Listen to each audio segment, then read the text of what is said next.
मैं SP Bhardwaj Bhardwaj classes Prayagraj YouTube channel में आपका हार्दिक स्वागत एवं अभिनंदन करता हूं। और आप लोगों से मिले हुए प्यार की बहुत मैं आप लोगों का आभार व्यक्त करता हूं, जो आप लोग प्यार देते रहते हैं, फ़ोन करते रहते हैं या व्हाट्सएप पर मिलते रहते हैं। मैं आप लोगों का बहुत धन्यवाद भी देता हूं। यहाँ पर आज जो हम टॉपिक पर बात करेंगे वो है दशमलव संख्याओं का निरूपण। ये एक संख्या पद्धति का ही टॉपिक है और इस तरह की जो ये दशमलव संख्याओं का निरूपण है, ये इसीलिए और आवश्यक है कि इसी से रिलेटेड क्वेश्चन आपके सीटेट में भी पूछ लिया जाता है। सीटेट के लिए कहिए तो ये मोस्ट इम्पोर्टेंट क्वेश्चन है। हर साल कोई न कोई क्वेश्चन इस तरह का मिल जाता है, टेट में भी मिल जाता है। तो ये आज हम दशमलव संख्याओं के निरूपण पर बात करेंगे, फिर स्थानीय मान और जाति मान की बात करेंगे। इनसे रिलेटेड एक क्वेश्चन जरूर मिल जाता है एग्जाम में। तो चलिए हम लोग यहाँ पर बात करते हैं दशमलव संख्याओं का निरूपण। दशमलव संख्याओं का निरूपण नेचुरल नंबर्स की तरह ही होता है। दशमलव संख्याओं का निरूपण जैसे नेचुरल नंबर्स प्राकृतिक संख्याओं का निरूपण हुआ था उसी तरह से होता है। लेकिन अब इसमें आप करेंगे क्या, ये हम लोग लेते हैं। देखिए, नेचुरल नंबर में आपने क्या किया था, प्राकृतिक संख्या में आपने क्या किया था, यहां पर आपने ली थी इकाई, यहां पर ली थी दहाई, ये लिया था सैकड़ा, ये लिया था हजार, और मान लीजिए 10,000 और आगे से बढ़ाते चले गए। ये आपने क्या लिया था नेचुरल नंबर में, ये लिया था इकाई यानी 1 डिजिट या यूनिट डिजिट, और ये लिया था दहाई, और ये लिया था आपने सैकड़ा या 100 बोलते थे इसे, और ये लिया था आपने हजार, 1000, हजार। ये आपका 1 डिजिट या यूनिट डिजिट, ये आपका क्या है 10 डिजिट, ये क्या है 100 डिजिट, ये है 1000 डिजिट। अब जब दशमलव वाली संख्याओं में होता है तो यहाँ पर लगा दिया जाता है दशमलव, ये पॉइंट लगा दिया जाता है, और इसे क्या बोलते हैं, दशमलव बोलते हैं इसे। चलिए दशमलव। अब क्या होता है, अब दशमलव के बाद में अगला जीरो जब हम लगाते हैं तो उसे बोला जाता है आपका दशांश या दसवां। अब यहाँ पर ये जीरो ले लिया, ये हो गया आपका दशांश, बोला जाता है इसे दशांश या दसवां। तो चलिए ये दशांश या दसवां बोला जाता है, दसवां। इसी तरह से यहाँ पर ये होता है, ये क्या बोला जाता है, अब ये शतांश, इसे क्या बोला जाता है शतांश, या क्या बोला जाता है 100वां, इसे बोला जाता है शतांश।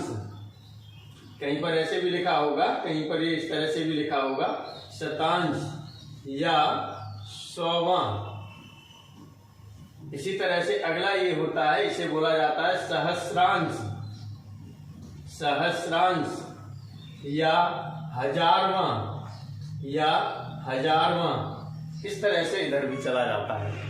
अब हम लोग बात करते हैं, जैसे कोई संख्या यदि हमको लिखनी है तब कैसे लिखेंगे। जैसे हमने लिख रहे हैं 3000, तो 3000, तो हजार के नीचे कितना आएगा 3, तो 3528 दशमलव 1 दशांश 5 शतांश 3 सहस्रांश। नॉर्मल भाषा में आप क्या बोलते हैं, यदि आप अपने तरीके से बोलते हैं तो आप बोलते हैं 3528.153। दशमलव के बाद ये 153 नहीं बोलेंगे, 153 अलग अलग बोलेंगे। 3528.153। जैसे यहाँ देखिएगा, यदि इसके तहत बोलते हैं तो क्या बोला जाता है 3528.1 दशांश 5 शतांश 3 सहस्रांश, ऐसे ये बोला जाता है। इसी तरह से और भी कोई संख्या यदि आपको लिखनी है तो आप लिख सकते हैं, कोई सी भी संख्या लिख सकते हैं। चलिए हम यहाँ पर लिख दे रहे हैं 9007 दशमलव 0 दशांश 3 शतांश 8 सहस्रांश, ये हो गया। यदि इसे लिखना चाहें तो ये कितना हो गया, ये हो जाएगा आपका 9007 दशमलव दशमलव दशमलव शून्य शून्य दशांश और वैसे इसे बोलने की जरूरत भी नहीं है, दशांश नहीं भी बोलता, शून्य दशांश नहीं बोलता है तो फिर वो क्या बोलेगा, सीधा शतांश बोलेगा। यदि यहाँ नहीं बोल रहा है तो सीधा से आप क्या करेंगे, वहाँ 0 रख देंगे। तो ये हो जाएगा आपका 0.3 शतांश 3 शतांश 8 सहस्रांश इस तरह से। या यही आपको क्या लिखा मिल सकता है, यही जो वैल्यू है ये आपको या क्या लिखी मिल सकती है, आपसे ये भी कहा जा सकता है 9007 दशमलव और क्या लिखा जा सकता है यहाँ से 3 शतांश 8 सहस्रांश 3 शतांश 8 सहस्रांश इस तरह से भी आपको लिखा मिल सकता है। कभी कभी दो संख्याओं को क्या करवा देता है, वो जोड़ भी करवा देता है। इस तरह से दो संख्याएं इसी भाषा में लिख के दे देगा या बोल देगा, उसके जोड़ को आपको बताना है क्या होगा, ऐसे ही बता देता है। कुल मिलाकर के निरूपण आएगा तो उस क्वेश्चन को आप कर लेंगे। इससे इनसे जो रिलेटेड शीट है, एक शीट भी है मेरे पास जिसमें मेरे खुद के बनाए क्वेश्चन भी हैं। तो यदि आप लोग वो चाहते हैं तो पहली चीज़ तो आप लोग चैनल को सब्सक्राइब करिए और चैनल को सब्सक्राइब करने के बाद में उसे लाइक भी कर दीजिएगा। और लाइक करने के बाद में फिर आकर के मेरे नंबर पर आप व्हाट्सएप पर आइए तो वहाँ से आपको शीट मिल जाएगी। व्हाट्सएप पर बोल दीजिएगा मुझे शीट चाहिएगा तो मैं शीट वहाँ से आपको फॉरवर्ड कर दूँगा। लेकिन पहले चैनल को सब्सक्राइब जरूर करिएगा, चैनल को पहले सब्सक्राइब जरूर करिएगा और मन लगा के पढ़िए। चलिए, तो ये हो गया। अब आगे और हम लोग बात करते हैं, ये बात करेंगे स्थानीय मान और जातीय मान, इस पर बात करेंगे। स्थानीय मान क्या होता है, जातीय मान क्या होता है और ये अंकित मान क्या होता है और निज मान क्या होता है, इस सब पर हम लोग बात करेंगे। तो देखिए स्थान किस स्थान पर है, किस स्थान पर है, और यहाँ पर देखेंगे तो ये 3 किस स्थान पर है, 1000 पर है। तो इसका स्थानीय मान कितना हो जाएगा, 3000 हो जाएगा।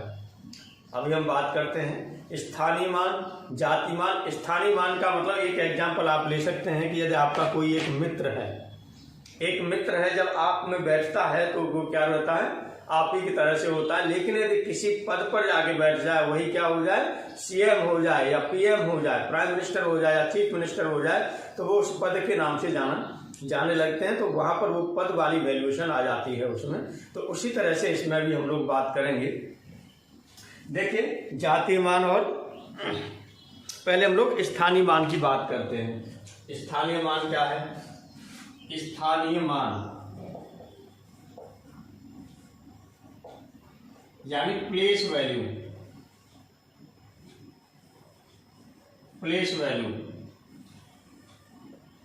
वैल्यू की हम बात करेंगे, इसके बाद में हम लोकल वैल्यू की भी बात करेंगे, जातीय मान की बात करेंगे। तो प्लेस वैल्यू क्या होता है, किसी संख्या के, या हम कह सकते हैं कि किसी अंक में विशेष स्थान या किसी संख्या में विशेष स्थान पर किसी अंक के मान को, किसी संख्या में विशेष स्थान पर किसी अंक के मान को स्थानीय मान कहते हैं। जैसे यदि आपने यहाँ पर क्या लिख दिया, जैसे आपने लिख दिया 3852 इसमें। अब यहां पर आपको क्या करना है, स्थानीय मान लिखना है। तो इस 2 का स्थानीय मान कितना हो जाएगा, 2। इसका स्थानीय मान कितना होगा, 2 होगा। इसी तरह से देखिएगा 5 है, यहाँ पर 5 किस पर है, ये इकाई पर था, ये दहाई पर है। दहाई पर मतलब इसका मतलब कितना हो जाएगा, ये 50 को शो करेगा। यहाँ पर ये क्या हो जाएगा, 50। ये सैकड़ा वाला है तो इसका मान कितना होगा, 800 हो जाएगा। इस तरह से ये 1000 वाला है तो इसका क्या होगा, 3000 हो जाएगा। तो इस तरह से आप स्थानीय मान निकाल सकते हैं, यानी स्थान पर क्या वैल्यू है ये आपको देखना है। तो यहाँ पर 3852 लिया। 3852 में जो 2 का स्थानीय मान है वो कितना, 2 के लिए ही जाना जाएगा। लेकिन 5 जाना जाता है 50 के लिए, 8 जाना जाता है 800 के लिए, 3 जाना जाता है 3000 के लिए। नॉर्मली भाषा में जो आपको बता दिया जाता है वो क्या कह दिया जाता है कि जब स्थानीय मान आप लेते हैं तो स्थानीय मान जिस अंक का लिया जाता है उस अंक के बाद में जितने अंक होते हैं उतने ही उस पर 0 रख दो, ऐसे आपसे कह दिया जाता है। तो आप वो भी समझ सकते हैं। जैसे 2 का स्थानीय मान क्या है, 2 के बाद तो कोई 0 है नहीं, तो ये 2 हो गया। अब यहाँ पर देखेंगे 5 का स्थानीय मान क्या है, 5 के बाद 1 अंक है, इसलिए आपने 5 पर 1 0 रख दिया। 8 का स्थानीय मान कितना हो जाएगा, 8 लिखा आपने, उसके बाद कितने अंक हैं, 2 अंक हैं, तो 2 0 रख दिए। 3 का स्थानीय मान कितना हो जाएगा, ये हो गया आपका 3 आपने लिखा, उसके बाद 1 2 3 अंक थे तो आपने 3 0 रख दिए। इस तरह से ये स्थानीय मान आपका होता है।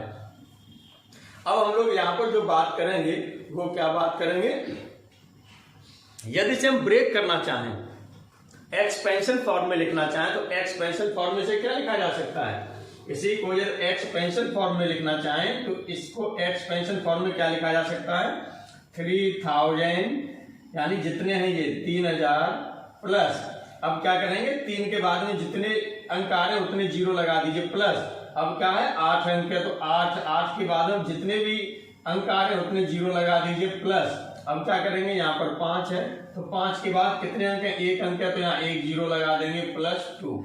ये एक्सपेंडेड फॉर्म हो जाती है, ये एक्सपेंडेड फॉर्म से बोल देते हैं, ये शॉर्ट फॉर्म बोला जाता है। चलिए अब आपसे लिख दिया गया 3221, तो इसे किस तरह से आप ब्रेक करेंगे, 3221, तो चलिए यहाँ पर आपने लिख दिया 3221, ये आपको ब्रेक करना है। तो इसे ब्रेक करेंगे तो क्या करेंगे, 3000 यदि ऐसे लेंगे तो ये कितना होगा, यहाँ पर 3221, ये ब्रेक करना है।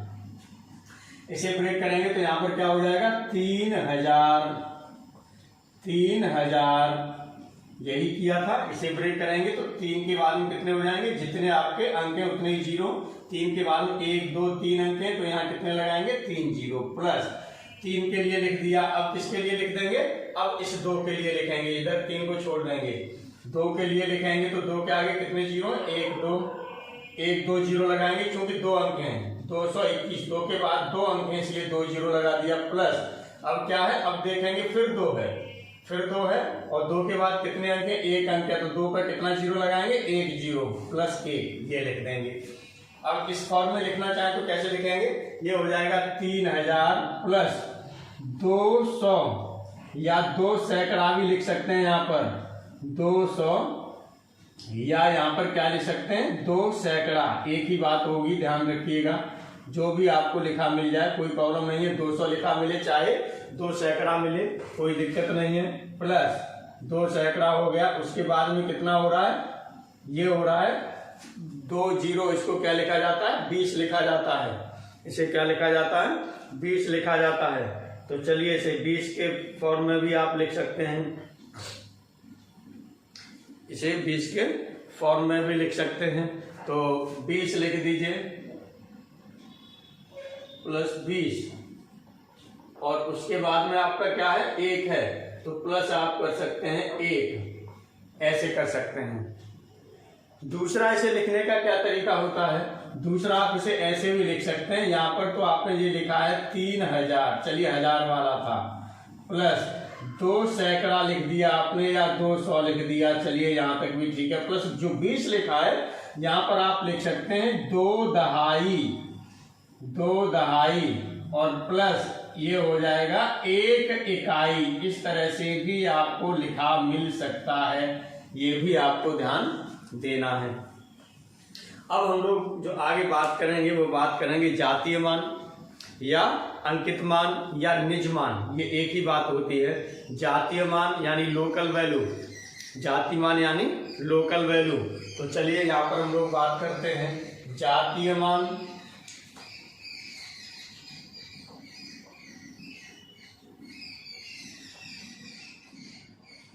जातीय मान या जातीय मान को क्या बोला जाता है, फेस वैल्यू बोला जाता है। जातीय मान को क्या बोला जाता है, फेस वैल्यू लिख देते हैं जातीय मान, या बोला जाता है अंकित मान या अंकित मान यानी लोकल वैल्यू भी इसे लिखा जाता है, अंकित मान,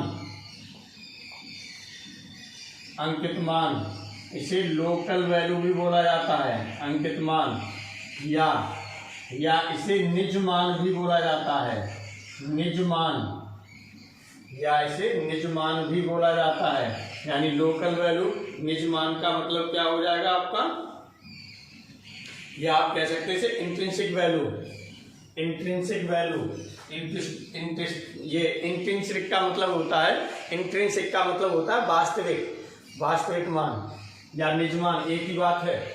तो इंट्रिंसिक वैल्यू, इंट्रिंसिक वैल्यू ये बोला जाता है। कुछ भी इसमें से पूछ लेगा एक ही मतलब है। तो निज मान, अब जैसे यहाँ पर हम कोई निज मान का मतलब होता है वो चाहे जिस पद पर रहे, लेकिन उसका जो निजी, जो सेल्फ उसकी वैल्यू है।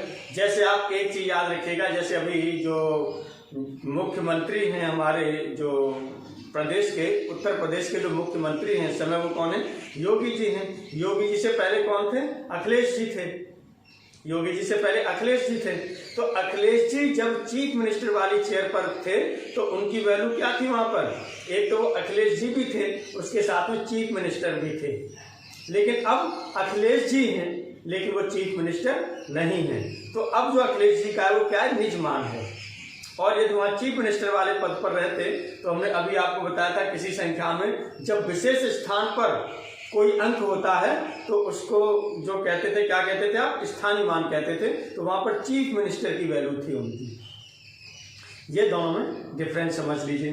तो इस तरह से अब कहने का मतलब ये है कि यहाँ पर जो अंक होगा उसकी वही वैल्यू होगी, वो चाहे जिस पद पर हो, चाहे वो हजारवें स्थान पर हो, चाहे लाखवें स्थान पर हो, चाहे इकाई के स्थान पर हो, चाहे दहाई के स्थान पर हो, उसका जो निज मान होगा वो क्या होगा, सेल्फ वाला ही होगा, जितनी उसकी मान है। जैसे हम लोग एग्जाम्पल ले लेते हैं, यहाँ पर हमने यही एग्जाम्पल लिया, यहाँ से ये ले लिया 3281 ले लिया हमने। चलिए 3281 ले लिया। तो यदि हम एक की 1 की बात करते हैं तो 1 का यहाँ पर प्लेस वैल्यू इसकी कितनी हो गई, 1 हो गई। और फेस वैल्यू कितनी हो जाएगी, फेस वैल्यू भी इसकी 1 रहेगी, इकाई के स्थान पर है। चलिए अब 8 पर हम लोग बात करते हैं। 8 पर आपका क्या है, इसकी प्लेस वैल्यू कितनी हो जाएगी, प्लेस वैल्यू की बात करें तो 8 के बाद कितना अंक है, 1 अंक है तो 80 हो जाएगा। फेस वैल्यू कितनी होगी, फेस वैल्यू में कोई फर्क नहीं पड़ता, 8 है तो आपका क्या रहेगा, 8 ही रहेगा। चलिए अब इस 2 पर भी हम लोग बात कर लेते हैं। 2 पर आपकी जो प्लेस वैल्यू है, प्लेस वैल्यू कितनी हो जाएगी 2 की, ये हो जाएगा 2। और 2 के बाद में देखिए कितने अंक हैं, 2 अंक हैं, तो यहाँ पर 2 जीरो लग जाएगा, यानी 200 हो जाएगी। लेकिन इसकी जो फेस वैल्यू होगी वो क्या होगी, 2 ही रहेगी। अब इस पर हम 3 पर बात करें, 3 की प्लेस वैल्यू आपकी क्या होगी, 3000 हो जाएगी, क्योंकि 3 के बाद में कितने डिजिट हैं, 3 डिजिट हैं, तो 3 जीरो लगा दिए, प्लेस वैल्यू 3000 हो जाएगी।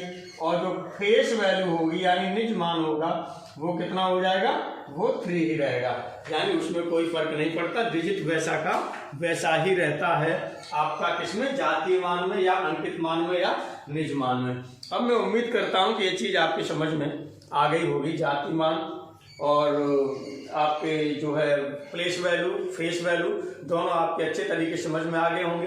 पॉइंट के फॉर्म में दशमलव संख्याओं का निरूपण भी आपको समझ में आ गया होगा, इम्पोर्टेंट है, एग्जाम में ये पूछे जाने की संभावनाएं रहती हैं। एक क्वेश्चन टैट CTET में अक्सर इसमें से पूछ देता है, और ये आपका SSC, बैंक, रेलवे, उनमें भी पहले ऐसे टाइप के क्वेश्चन पूछे जाते रहे हैं। IAS PCS में भी ऐसे इस टाइप के क्वेश्चन पूछे जाते रहे हैं जनरल स्टडी में। अब हम लोग बात करें निरपेक्ष मान या विशुद्ध मान या परम मान पर। देखिए ये क्या होता है, यहाँ पर एक यदि आपको कोई वैल्यू दे दी गई है या कोई संख्या दे दी है x, तो उसके निरपेक्ष मान को किस तरह से डिनोट किया जाता है ये ध्यान रखना है। कोई संख्या दे दी है x, तो इसे बोला जाता है मोड ऑफ x, यानी x का मॉडुलस या x का निरपेक्ष मान। तो ये क्या होता है ये ध्यान दीजिएगा। अब x इसके अंदर है, x पॉजिटिव भी हो सकता है और नेगेटिव भी हो सकता है। एक्स पॉजिटिव भी हो सकता है और नेगेटिव भी हो सकता है और जीरो भी हो सकता है। तो ध्यान दीजिएगा, इसकी वैल्यू एक्स ये तब होगी, इसकी वैल्यू एक्स आपकी कब होगी, तब होगी यदि जो x होगा ये जीरो से कैसा होगा, बड़ा होगा, यानी x पॉजिटिव होगा। इसकी वैल्यू -x तब होगी यदि x क्या होगा, जीरो से छोटा होगा, यानी x की वैल्यू नेगेटिव होगी। x की वैल्यू नेगेटिव होगी तो यहाँ पर आप -x तो माइनस प्लस आ जाएगा, यानी प्लस की संख्या आएगी फिर भी। इस तरह से जीरो आपका ये तब होता है यदि x इक्वल टू आपका क्या होता है, जीरो होता है। कुल मिलाकर के जो ये वैल्यू मिलती है आपको, ये पूरी वैल्यू जो होगी, यदि जीरो के प्लेस को छोड़ दिया जाए, क्योंकि निरपेक्ष मान का वैसे ये जीरो के लिए हमने ले लिया है कि जीरो रख देंगे तो आप ये रख देंगे, हालांकि इसका कोई कॉन्सेप्ट इसमें ये क्यों नहीं करता, क्योंकि ये सिर्फ पॉजिटिव और नेगेटिव तक ही रहता है। जीरो इसीलिए हमने रख दिया कि जीरो पर भी आप लोग अक्सर पूछ लेते हैं, लेकिन जीरो के लिए इसका कोई कॉन्सेप्ट नहीं है, ये ध्यान रखिएगा। तो यहाँ पर इसकी वैल्यू क्या होती है, हमेशा कैसी होती है, ऑलवेज पॉजिटिव होती है, यानी धनात्मक मान होता है, ये ध्यान रखेंगे। जैसे एक चीज और ध्यान की, जो यहाँ पे उन्होंने मोड लगाया, इसको क्या बोला जाता है, मापांक बोला जाता है। जहां पर जो ये मोड है, ये मोड आपने लिया है, इसे क्या बोला जाता है, मापांक बोला जाता है। थोड़ा सा इसे बड़ा कर दीजिए जिससे कि आपको मोड की तरह से लगे, 11 की तरह से न लगे। ये मापांक है, थोड़ा सा इसे मैं बड़ा कर दे रहा हूं और ये मोड 11 की तरह से न लगे, ये मापांक हो गया। ठीक है, अब जैसे आपने ले लिया -15, तो -15 का निरपेक्ष मान, -15 का निरपेक्ष मान, इसका मतलब आप क्या निकाल रहे हैं, ये -15, मोड ऑफ -15 निकाल रहे हैं। तो देखिए यहाँ पर x ये -15 है, -15 है, इसका मतलब ये -15 जीरो से कैसा हो गया, छोटा, जीरो से छोटा है, तो जीरो से छोटे के लिए आपका क्या लगता है, -x, तो माइनस हो गया। माइनस आपने ये था, x की वैल्यू कितनी थी, -15, तो आपने -15 लगा दी, माइनस कितना हो गया, प्लस हो गया। अब सपोज कर लीजिएगा, यहां पर लिख देते हैं हम 15 का निरपेक्ष मान, 15 का निरपेक्ष मान, तो ये क्या होगा, मोड ऑफ 15 आपने लिया, मोड ऑफ 15। अब देखिएगा यहाँ पर x कैसा, अंदर 15 पॉजिटिव है, पॉजिटिव का मतलब जीरो से बड़ा है, तो इसकी वैल्यू x आती है, और x की जगह आपने क्या लिया, 15 लिया है, तो 15 हो गया। इस तरह से देखेंगे, ये भी पॉजिटिव वैल्यू है, ये भी पॉजिटिव वैल्यू है, और ये भी पॉजिटिव वैल्यू है। तो निरपेक्ष मान में आप ध्यान रखिएगा, आपसे जिस किसी का निरपेक्ष मान पूछा जाएगा वो हमेशा कैसा होगा, धनात्मक होगा। धनात्मक कर दीजिएगा, ये लिखने की जरूरत नहीं है। जैसे आपसे कहा जाए कि -12 का निरपेक्ष मान, -12 का निरपेक्ष मान, तो निरपेक्ष मान कितना हो जाएगा, बहुत सही सोच रहे हैं आप, पक्का एकदम सही है, कितना, 12, आपने कितना सोचा है, 12 सोचा है, तो ये 12 हो गया इसका निरपेक्ष मान। इस तरह से आप इसके निरपेक्ष मान भी ज्ञात कर सकते हैं। और मैंने आपको बताया कि यदि आपको शीट चाहिए, क्योंकि इससे रिलेटेड जो शीट है वो मेरे पास है, व्हाट्सएप नंबर पर आप कांटेक्ट करेंगे, लेकिन उस शीट से पहले आप चैनल को सब्सक्राइब जरूर करिएगा।